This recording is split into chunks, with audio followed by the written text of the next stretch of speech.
નમસ્કાર મિત્રો, આ વાર્તા સંપૂર્ણપણે કાલ્પનિક છે અને તેનો હેતુ માત્ર મનોરંજનનો છે. તેને કોઈ પણ વ્યક્તિ સાથે કોઈ સંબંધ નથી.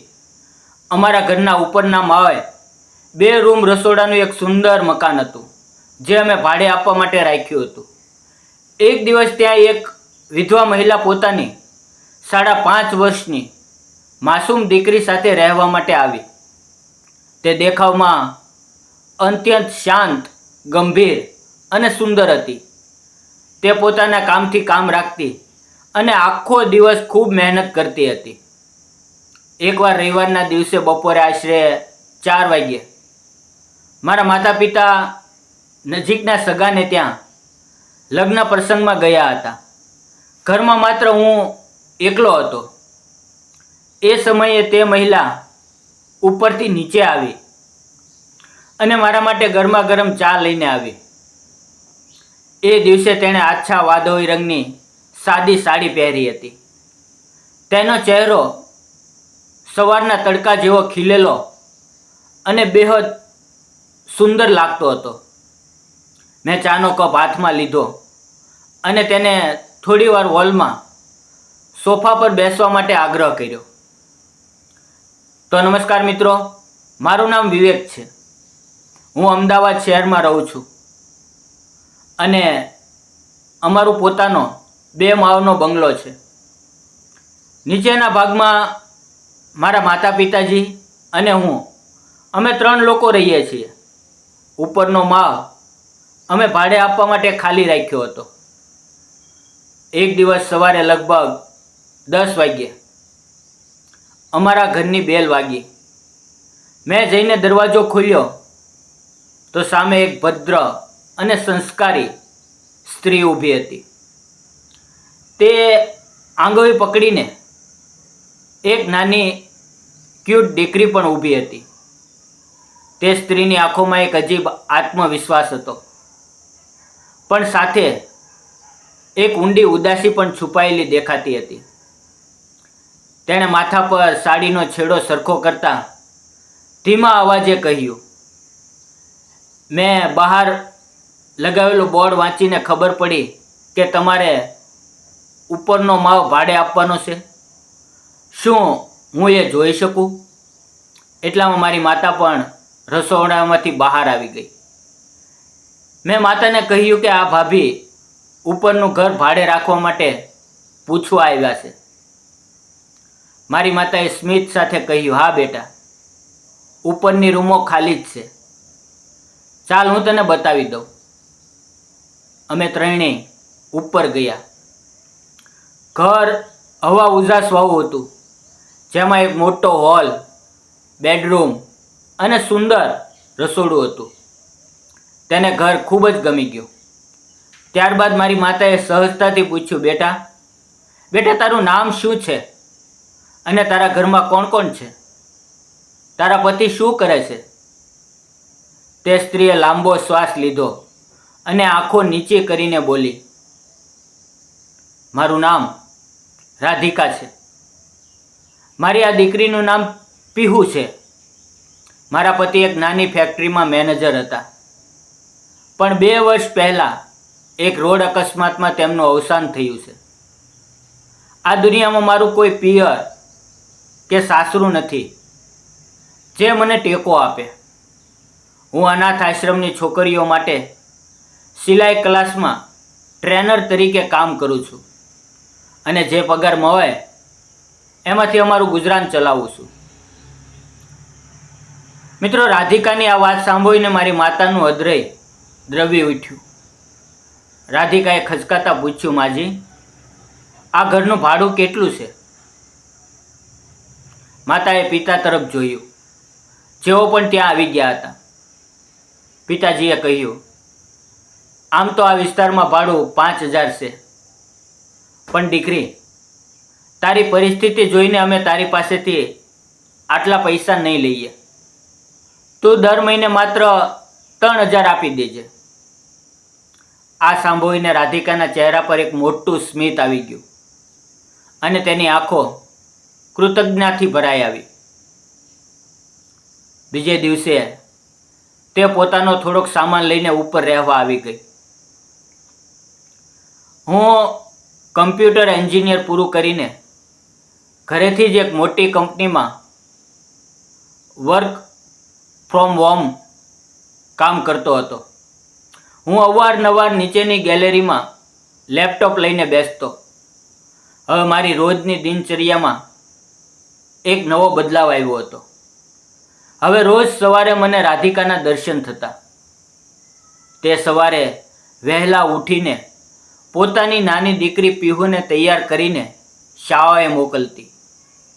પછી પોતે ભગવાનની પૂજા કરતી અને 10 વાગ્યે નોકરી પર નીકળી જતી. બપોરે આશરે 3:30 વાગ્યે તે દીકરીને લઈને પાછી આવતી અને ઉપર જઈને ઘરકામમાં વ્યસ્ત થઈ જતી.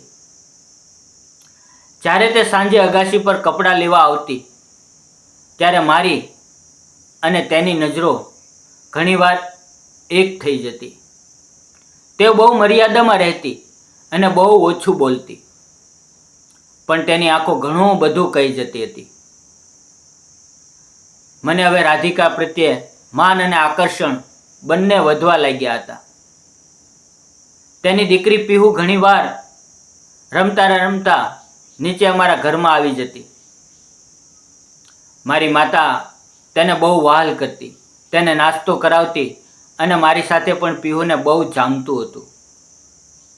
રાધિકાના ઘરે ફ્રીજ કે મિક્સર જેવી સગવડો નહોતી, એટલે ક્યારેક લોટ દળાવવા કે શાકભાજી મૂકવા તે નીચે આવતી.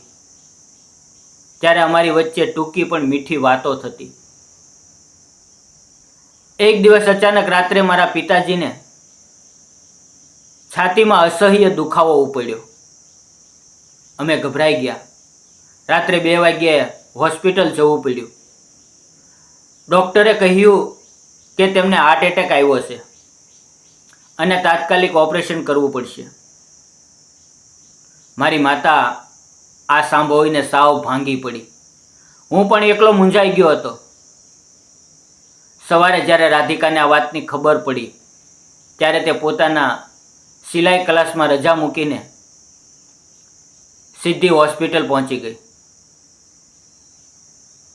તેણે મારી માતાને પાણી પીવડાવ્યું, તેમને હિંમત આપી અને પિતાજીના ઓપરેશનના ફોર્મ ભરવામાં મારી મદદ કરી. એટલું જ નહીં, પિતાજી હોસ્પિટલમાં રહ્યા એ 12 દિવસ સુધી રાધિકાએ અમારા ઘરની જવાબદારી પોતાની ઉપર લઈ લીધી. તે વહેલા સવારે ઉઠીને પિતાજી માટે ડૉક્ટરે કીધેલું પરેજી વાવ ખાવાનું બનાવતી, અમારા માટે ટિફિન તૈયાર કરતી અને હોસ્પિટલ પહોંચાડી જતી. તે પોતાના ક્લાસનું કામ, તેની દીકરી પીહુની શાળા અને અમારું ઘર બધું જ એકલા હાથે સંભાળતી હતી. આ બધી દોડધામમાં તે અંદરથી બહુ થાકી જતી હતી, પણ તેના ચહેરા પર ક્યારેય કંટાળો નહોતો આવતો. પિતાજી સાજા થઈને ઘરે આવ્યા ત્યારે આખા પરિવારે રાધિકાનો હૃદયપૂર્વક આભાર માન્યો. પિતાજીએ કહ્યું, રાધિકા, જો તું ન હોત તો આ મુશ્કેલ સમયમાં અમારું શું થાય? તું આ ઘરની દીકરી જેવી છે. ત્યાર પછી રાધિકા અને મારી વચ્ચેનો સંકોચ સાવ દૂર થઈ ગયો હતો. એક દિવસ બપોરે તે જ્યારે ઉપર ચા લઈને આવી ત્યારે હું મારી લાગણીઓ રોકી ન શક્યો. મેં તેનો હાથ પકડીને કહ્યું, રાધિકા, હું તને અને પીહુને ખૂબ પ્રેમ કરું છું. શું તું મારી જીવન સંગની બનીને આ ઘરને કાયમ માટે તારું ઘર બનાવીશ? રાધિકા આ સાંભળીને ચોંકી ગઈ. તેની આંખોમાં દળ આંસુ વહેવા લાગ્યા. તેણે પોતાનો હાથ છોડાવતા કહ્યું, વિવેક, આવું ન બોલ. તમે ખૂબ ભણેલા ગણેલા અને કુલીન ઘરના છો. હું એક અભાગી વિધવા છું, જેની સાથે એક દીકરીની જવાબદારી પણ છે. સમાજ આ બંધનને ક્યારેય સ્વીકારશે નહીં અને તમારા માતા પિતાનું દિલ દુભાય એવું હું ક્યારેય નહીં કરું. મેં તેને શાંત પાડી અને કહ્યું, રાધિકા, તું સમાજની ચિંતા છોડ. તારા દિલથી પૂછ કે શું તને મારા પર ભરોસો છે? તેણે રડતા રડતા માથું હલાવીને હા પાડી. મિત્રો, એ જ સાંજે મેં મારા માતા પિતાની સામે બેસાડ્યા અને સ્પષ્ટ શબ્દોમાં કહી દીધું, માં, પિતાજી, હું રાધિકા સાથે લગ્ન કરવા માંગુ છું અને પીહુને પિતાનો પ્રેમ આપવા માંગુ છું. શું તમે મને આશીર્વાદ આપશો? મારા આ શબ્દો સાંભળીને માતા પિતાની આંખોમાં ખુશીના આંસુ આવી ગયા. પિતાજીએ ઊભા થઈને મને ગળે લગાડ્યો અને કહ્યું, બેટા, આજે તે મારું માથું ગર્વથી ઊંચું કરી દીધું. રાધિકા જેવી પવિત્ર અને ગુણવાન છોકરી જો આ ઘરની વહુ બને તો એ અમારા અહોભાગ્ય છે. વિધવા હોવું એ કોઈ પાપ નથી. તેમણે તરત જ રાધિકાને નીચે બોલાવી. રાધિકા ડરતી ડરતી નીચે આવી, પણ મારી માતાએ આગળ વધીને તેને વહાલથી ગળે લગાડી લીધી અને તેના કપાળ પર ચાંદલો કર્યો. નાની પીહુ પણ દોડતી આવીને મારી ગોદમાં બેસી ગઈ. મિત્રો, થોડા જ દિવસોમાં સમાજના કોઈ પણ ખોટા બંધનોની પરવા કર્યા વગર અમે સાદગીથી કોર્ટમાં અને મંદિરમાં લગ્ન કરી લીધા. આજે રાધિકા મારા ઘરની આબરૂ અને લક્ષ્મી છે. અમારો પરિવાર ખૂબ જ ખુશાલ જીવન જીવી રહ્યો છે. મિત્રો, તમને શું લાગે છે? મેં અને રાધિકાએ આ લગ્ન કરીને સાચું કર્યું કે ખોટું? કમેન્ટ બોક્સમાં તમારી રાય જરૂર જણાવજો. રાધિકા એક વિધવા અને અસહાય સ્ત્રી હોવા છતાં પોતાના સ્વાભિમાનથી જીવતી હતી. વિવેકે તેની મજબૂરીનો ફાયદો ઉઠાવવાને બદલે તેના આત્મસન્માન અને પવિત્ર હૃદયને પ્રેમ કર્યો. આ વાર્તા આપણને એ જ શીખવે છે કે સમાજે બનાવેલી અંધશ્રદ્ધા અને રૂઢિઓ કરતાં માણસાઈ અને સાચો પ્રેમ ઘણો મોટો છે. કોઈ પણ સ્ત્રી વિધવા કે એકલી હોય તો તેને સમાજમાં તિરસ્કાર ન મળવો જોઈએ, પરંતુ સન્માન, પ્રેમ અને જીવનની એક નવી સુંદર શરૂઆત કરવાની સમાન તક મળવી જોઈએ.